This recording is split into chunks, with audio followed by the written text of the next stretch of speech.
Test 1. You will hear a number of different recordings, and you will have to answer questions on what you hear. There will be time for you to read the instructions and questions, and you will have a chance to check your work. All the recordings will be played once only. The test is in 4 sections. At the end of the test, you will be given 10 minutes to transfer your answers to an answer sheet. Now turn to Section 1. Section 1. You will hear a conversation between a clerk from a moving company and a woman who wants to relocate to the United States. First, you have some time to look at questions 1 to 6.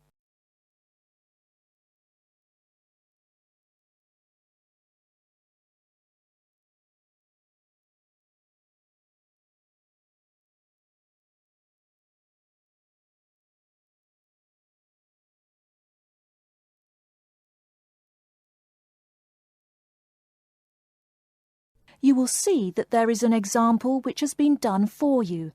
On this occasion only, the conversation relating to this will be played first. Good morning, ma'am, and welcome to Australia's moving experience. How can I help you? Well, I hope you can help me. I'm so up in the air right now. Just calm down now. Let me guess. You're moving and it has you a little confused. That's it exactly. You see, I'm relocating to the United States next month, and I'm having a hard time getting organised. Here, fill out your name and address and let me ask you a few questions. Oh, what should I call you? My name is Jane Bond.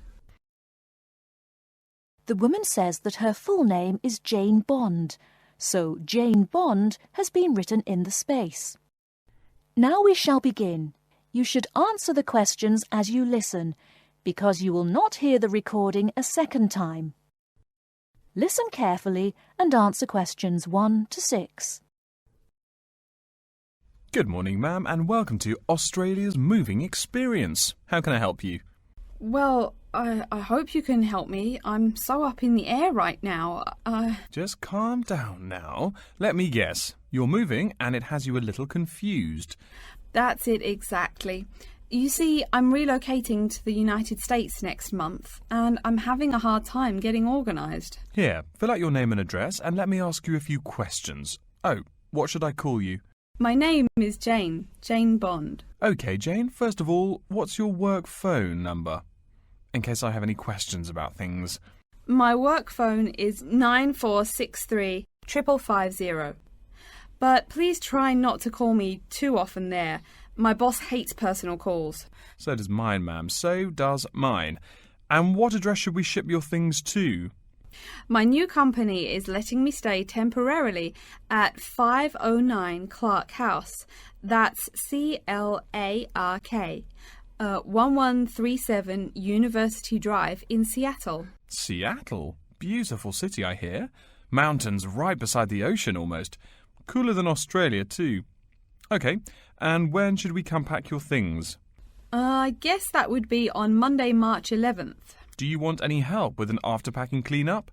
We do that for a small additional charge. Yes, that would be helpful. I promised the landlord I'd give her the keys back by 5 p.m. on Thursday the 14th. Great. We'll just schedule the clean-up for that day. That way, the place will smell clean and there'll be no dust. Well, you do think of everything.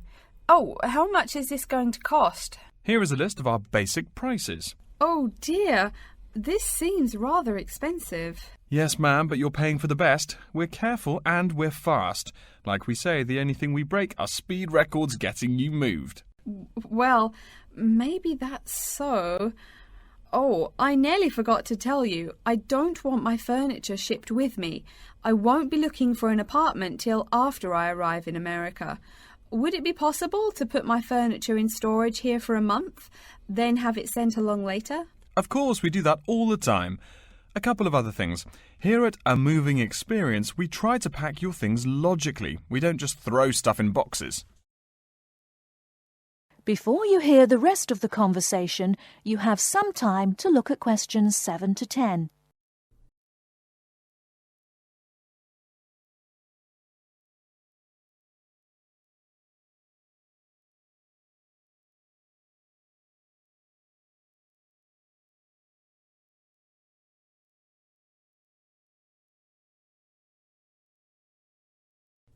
Now listen and answer questions 7 to 10. Do you have any special requests? You know, things you want packed in some special place so you know where to find them. Like what? Oh, I don't know. Things like dishes, maybe. Not to be rude, but you look like a lady who likes to eat.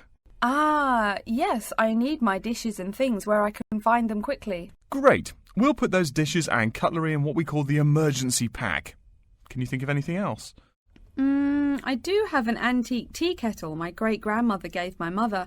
I wouldn't want to lose that. So I guess you'd better put that in storage with the furniture. Grandma's tea kettle with the furniture. Got it. Say, how about things like your alarm clock? You don't want to miss your plane on the big day, right? Well, you certainly think of everything. Yes, that's right. I'll also need my alarm clock where I can find it. Fine, we'll put that in your personal package. And of course, we'll give you a list of where we pack everything. So all you'll have to do on Thursday the 14th is grab your luggage on your way out the door. I couldn't help noticing the new CD player you're carrying. Is that a Samsung? Why, yes it is. One of their best. Cost me nearly $100 it did. Do you want to take special care of it? I mean, it's brand new. Take care of it, but nothing special. You can just put it in storage with the furniture. That looks like everything we need here. I guess you're all set. That was certainly quick. Thank you, young man. This has been a most moving experience. That is the end of Section 1. You now have half a minute to check your answers.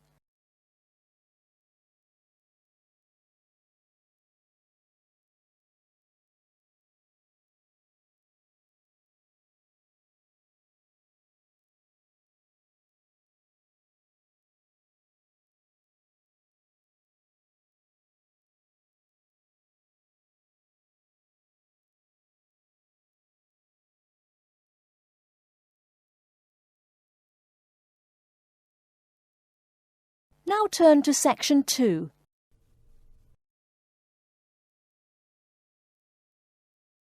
Section 2. You'll hear an introduction to a conference on computer system language learning. First, you have some time to look at questions 11 to 16.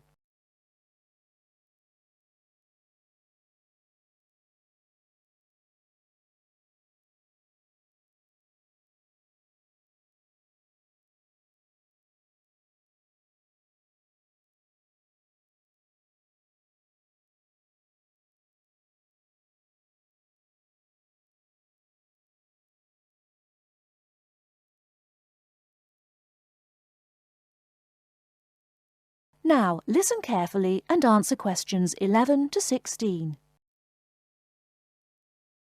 Good morning, everyone, and welcome to the second annual Wallabaloo Conference on Mastering Computer Languages. I hope you all had a good trip. Before we get underway with today's program, let me fill you in as to what's on tap for tomorrow, Sunday, February 19th. At 9 a.m, right here in the main hall, we'll be hearing a lecture from Dr. John Smith about computer as teacher. Professor Smith from the University of Melbourne is a world-class expert in the field of computer-assisted education, and his talk promises to be both stimulating and informative. Immediately afterwards, at 10:30, there will be a presentation of papers by various delegates. That, however, will take place in the garden room on the ground floor. If you don't yet know, the garden room is also called the ballroom and will be gathering at the west end, the slightly raised area called Level 2. Just look for the crowd. If you get lost, there are signs in the foyer. After all that thinking, talking and listening, I expect everyone will be a bit weary. So at 11:15, there will be a break for coffee, cookies and other light refreshments. These will be available at the aptly named refreshment stand, placed by the door back here in the main hall. Also, if you choose to skip the formal lunch, you can buy a packed lunch at the stand for a reasonable price. I strongly urge you, however, to join us at the formal lunch. That won't be till 1 o'clock sharp, so you have time to stroll about town a bit. We'll be eating at the Seaview restaurant. The restaurant is located right here in the hotel on the top floor. It's a good dozen flights of stairs, so I suggest you take the lift on the ground floor, eh? If you're not fond of fish, there's an all-you-can-eat barbecue available as well. They even offer wallaby meat. After lunch, we'll troop back downstairs to level 2 in the ballroom for the presentation of further papers, which will begin at 2 p.m.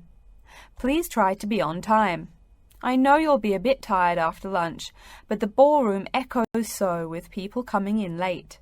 Thank you in advance. Once we've heard the papers, we'll break for afternoon tea at 3:10 p.m. No need to walk. The manager of the refreshment stand has graciously agreed to have tea served in the ballroom. He's even promised us some special scones, baked from a recipe of his dear old Scottish grandmother. Then, tea being drunk and scones munched, we'll retire here to the main hall for some closing remarks and questions. So, by 5 o'clock, we should have the conference wrapped up. But the fun isn't over. This is Australia, mates. We'll be flocking to the hotel's own Palm Lounge on the east side of the foyer for an informal reception. You can relax, mingle with the other delegates, and let your hair down a bit. This will run from 5:10 to 6:10, though you're free to stay as long as you like. The lounge manager has informed me that for the duration of the actual reception, you can have all-you-can-drink beer for $20 with purchase of an advance ticket. Before you hear the rest of the talk, you have some time to look at questions 17 to 20.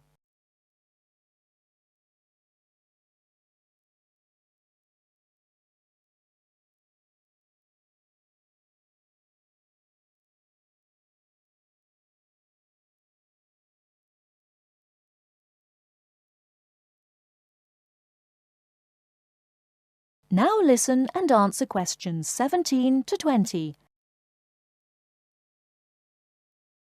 And yes, tickets can be purchased from any conference organiser or at the front desk any time between now and the start of the reception.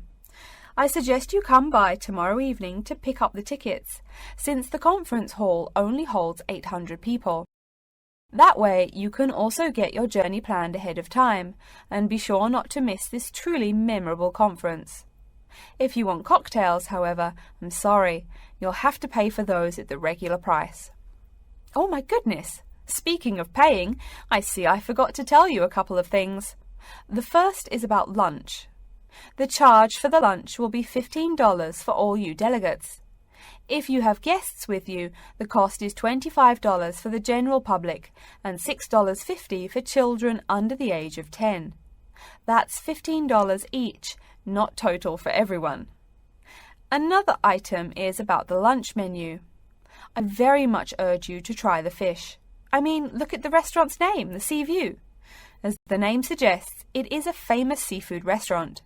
The chef is a Basque from Spain, and he really gets quite put out when people ignore his fish specialities for burgers or barbecue. If fish isn't your thing, though, try the steak. He makes an exquisite filet mignon topped with blue cheese and mushrooms. Finally, if you'd like to buy a ticket, you can have both lunch and unlimited beer for $35. I should have mentioned that earlier, but I am a bit forgetful. Maybe I should avoid the beer after the conference, eh? Well, I've said my bit. Are there any questions? That is the end of section 2. You now have half a minute to check your answers.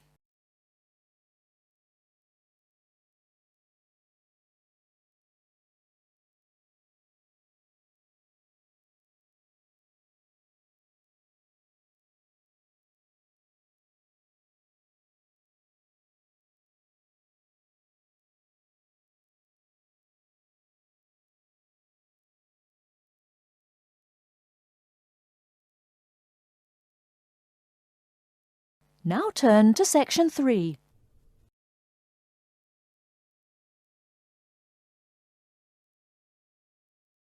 Section 3. You will hear a student called Tina asking Professor Van Diesen for advice on choosing courses. First, you have some time to look at questions 21 to 26.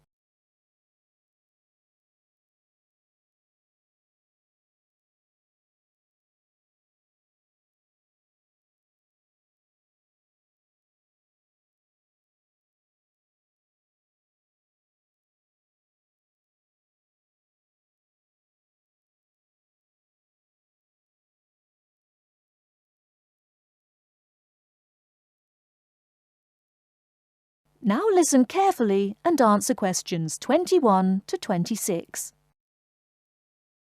Hello, are you Professor Van Diesen? Yes, I am. And who might you be? Oh, sorry, my name is Tina. I'm a freshman here. They told me I should ask you for advice in choosing courses. Well, that's part of what I'm here for. Please come in and sit down. Now, what are your questions? I almost don't know. Everything is so confusing. Like, what is a specialized course? Oh, easy. A specialized course is one that is compulsory, meaning it's a requirement for your major, and regular, so you can't place out by taking a proficiency exam. That sounds pretty strict. Then what are all these general courses? I seem to have to take so many. Nothing to be alarmed over. These are courses open to all students and not directly related to your major. The university offers these general courses to choose so that you can become more well-rounded individuals. For example, I see you're a microbiology major, so it might be a good idea to take some literature or history courses so that you can know something besides all science. You mean these courses are like for fun? That might be one way to look at it, but don't tell the literature professor such a thing. Think of a general course as the opposite of a specified course. A specified course is one that pertains directly to your major. So, can I take any microbiology course I want? Let's see. Oh, those courses used to be open to microbiology students only. The good thing is now it's open to students on a flexible schedule, so it's not only for full-time students. So the answer is yes, if you have the instructor's permission. May I ask you why you chose microbiology? Well, I also like plain old biology too. You know, full-size animals. I might even become a veterinarian. Could I take some biology classes? Well, they are open to full-time students only, which I believe is what you are. I don't know how a freshman would get along with microbiology, though. I mean, most of the students presently looking into it are from off-campus. Off-campus? Yes, you know, people who use it in their work at hospitals, laboratories, even a police detective. Why did you choose microbiology, if I may ask? I don't think you quite answered that. Well, eventually I want to be a doctor. At least my dad tells me so.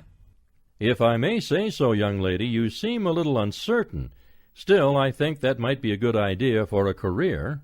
Of course, if you're thinking about being either a doctor or a vet, you should take some medical science classes before you even think of applying to med school. Great! What should I take? There is one small problem. The new medical sciences building is under construction, so there are no experimental facilities available until next year. I'm afraid you'll have to wait, but don't forget to take those courses at the first opportunity. Oh, bummer. Is there any other course you'd recommend for someone like me? Well, since you seem to like animals, have you ever thought about looking into environmental science? No, I never really thought about it before. Is it worthwhile? Quite. In fact, it's the fastest growing subject on this campus. Before you hear the rest of the talk, you have some time to look at questions 27 to 30.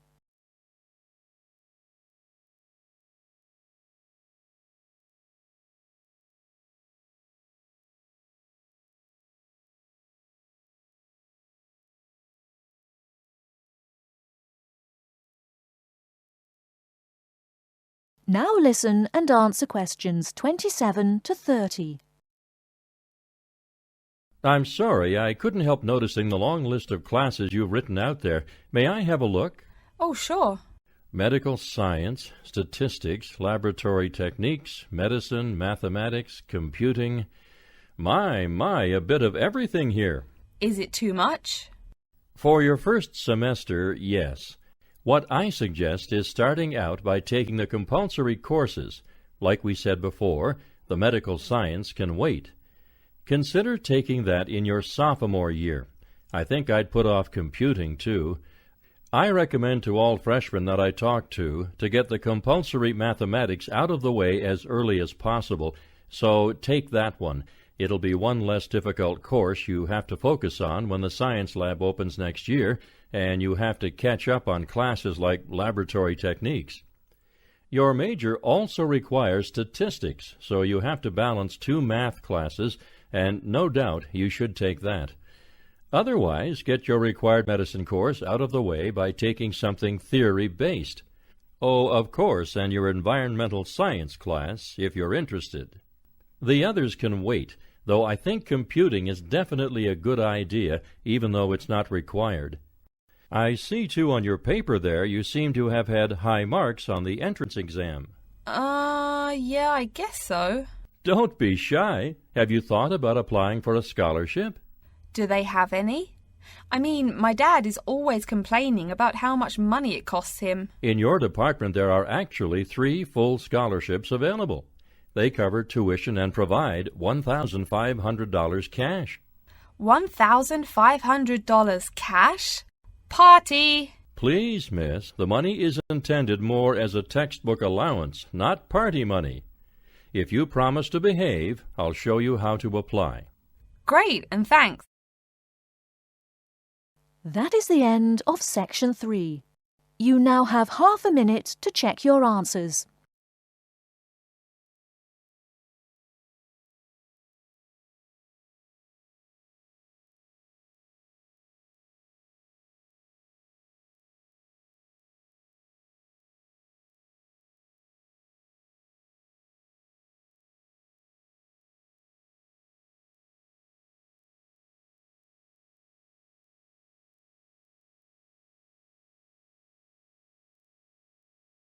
Now turn to Section 4. Section 4. You will hear a lecture about how to choose flooring materials. First, you have some time to look at questions 31 to 40.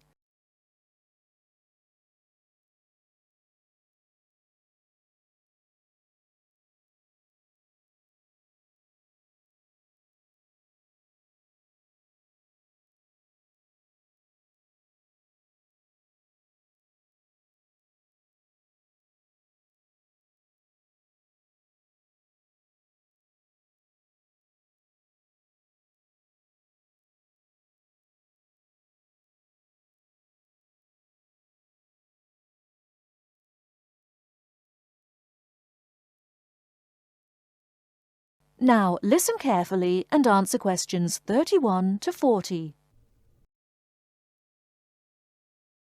We've been talking about choosing building materials in the last week. Now, a great many factors influence the choice of building materials. You can't make a house of cards, right? And people who live in glass houses and all that. Anyhow, today I'd like to say a few words about flooring. Some artificial materials can be used, like plastic for instance, which offer mixed blessings when used as a flooring surface. On the one hand, plastic is cheaper than nearly any other alternative, short of bare ground. Plastic also does not warp like wood. On the other hand, the best that can be said about plastic is that it looks like wood or stone. However, it cannot replace the real materials. As I have mentioned, I'm fixing up a new house. The decorator my wife hired told me plastic does a great job of looking exactly like plastic. Besides, it scratches easily, fades or discolors, and starts cracking within a year or two. So, if you're fitting out a sleazy hotel or plan to live in a trailer park, go with the plastic. Really though, for all intents and purposes, this leaves us with wood or stone as choices for flooring. Stone and wood are alike in at least one respect. Both go through processing before they can be put to use. Since few of us cut our own lumber or quarry our own stone, this is not perhaps a pressing concern. Still, do-it-yourselfers would do well to remember to buy only properly seasoned wood. Unseasoned wood warps, and a warped floor quickly becomes firewood, and its owner quickly becomes poorer. Likewise, except for dull-hued materials like slate or sandstone, most stone floors are polished before installation. The choice goes well beyond just wood or stone. Each type requires many further considerations. A few special remarks are called for when considering wood. For example, as always, aesthetics, personal taste, and layout all play roles, as well as the type of house or room. Oh, and certainly don't forget the cost. When it comes to cost, a rule of thumb is that the softer and less exotic the wood, the lower the cost. In the US, for instance, pine is both ubiquitous and cheap. Mahogany is imported and exorbitantly expensive. If you're on any kind of budget when remodeling, it's really helpful to remember to go for the softer woods. Aside from cost, there are still lots of different factors that are important in choosing the best flooring for the job. Continuing with the example of wood, one must consider the effects of each type of wood on the mood of the room.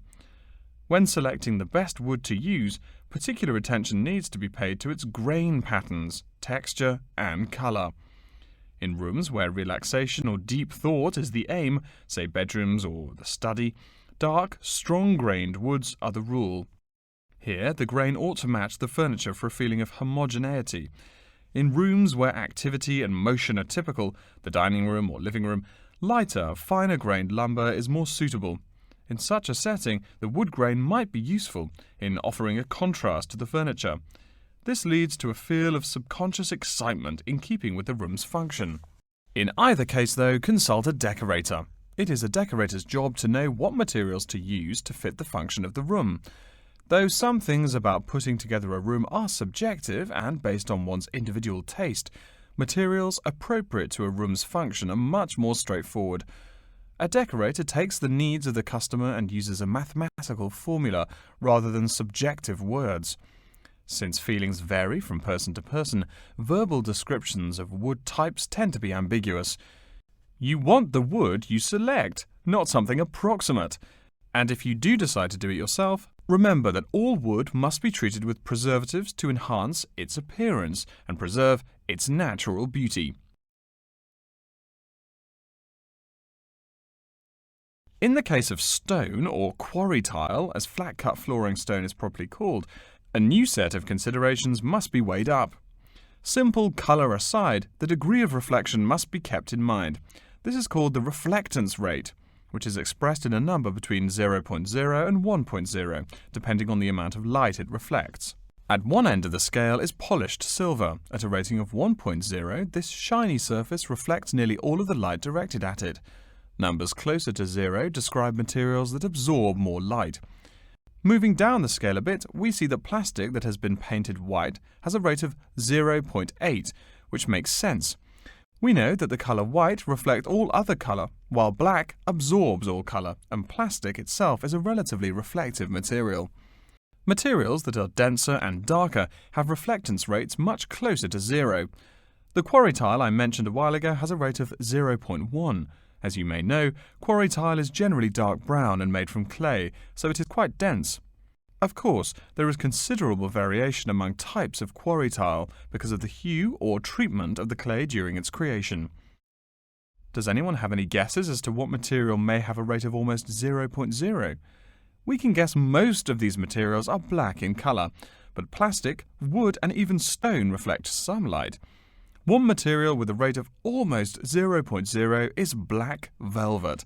The texture produces almost no shine at all. Carrara marble, despite its white hue, is actually lower in reflectivity than black onyx. In any case, the fact that tiles vary somewhat should not be forgotten. A highly reflective floor would not be suitable in a library. It would be indispensable in a ballroom, should your home be large enough to feature one. Again, a rule of thumb is that light means lively. Since form and material follow function, one should only use the more reflective materials in rooms where the cultivation and expression of energy is important. Bear in mind, too, that most types of stone cost more than all but the rarest of wood. Of course, there is no reason why some rooms of a house should not feature wood floors or other stone tiles. You can even mix the two. A room with wood panels on the walls can have a beautiful stone floor. My bedroom has white birch walls and a light blue slate floor. The place looks like a Russian hunting lodge. Remember though, go with what feels right for you. Good taste and the laws of interior design are the homeowner's servants, not his master. It's only beautiful when you decide it is. I mean, you're the one who lives there, not the decorator, right? Okay, are there any questions? That is the end of section 4. You now have half a minute to check your answers.